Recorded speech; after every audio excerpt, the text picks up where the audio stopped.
എന്ന് വിചാരിച്ചിട്ടാണ് ഇവർ പറയുന്നത് മാത്രമേ ഞാൻ ചെയ്തിട്ടുള്ളൂ. കയ്യിൽ നിന്നൊന്നും കൊണ്ടുപോയില്ല. അതിന് മാത്രം ഒന്നും കിട്ടുന്നുമില്ല സിനിമയെന്ന്, അത് വേറെ കാര്യം. നമ്മളെ പടം അങ്ങനെയുണ്ട്, പൊളിയാണോ? അപ്പ അതുകൊട്ടെ. എന്നിടക്ക്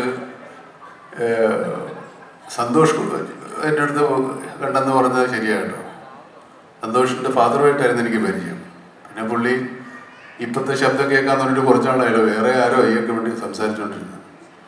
അന്ന് പക്ഷേ ഞാൻ പരിപാടി കാണുമായിരുന്നു. പിന്നെ ഇപ്പം സിനിമ ഇങ്ങനെ വിജയമാണെന്നൊക്കെയാണ് പറയുന്നത്, സത്യമല്ലേ? ഞാൻ ഈ അദ്വൈത് നമ്മൾ ഓരോ ഷോട്ട് കഴിയുമ്പോഴും ഇങ്ങനെ നോക്കുന്നത് ഞാൻ കേട്ടിട്ടുണ്ട്. ശരിക്കുള്ള ആണോ അതോ വേറെ എന്തോ ആണോ എന്ന്.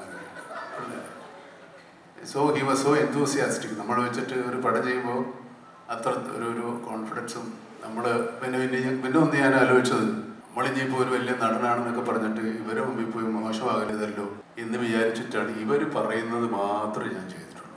കയ്യിൽ നിന്നൊന്നും കൊണ്ടുപോയില്ല. അതിന് മാത്രം ഒന്നും കിട്ടുന്നുമില്ല സിനിമയെന്ന്, അത് വേറെ കാര്യം. അപ്പോൾ ഇവർ പറഞ്ഞു ചെയ്തു. അതെന്തായാലും നല്ലതായാലും ചീത്തയായാലും എനിക്കൊരു ഉത്തരവാദിത്വമില്ല.